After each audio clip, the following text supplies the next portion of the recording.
Oi, lindeza, bora fazer bolo de mandioca? 4 ovos inteiros, uma caixinha de 394 ml de leite condensado, 3 colheres bem generosas de manteiga ou margarina, 1 quilo de mandioca crua, não precisa tirar o cabinho, só se você quiser. E agora é só bater. Bata no liquidificador por aproximadamente 2 minutinhos. É importante que fique alguns gruminhos de mandioca.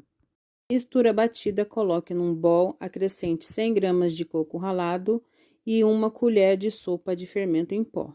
Agora é só passar essa mistura para uma forma untada com manteiga e trigo, levar para o forno a 180 graus por 40 minutinhos. Prontinho, o bolo tá pronto. Pega um pedação, gente, manda ver no café, olha só que coisa deliciosa.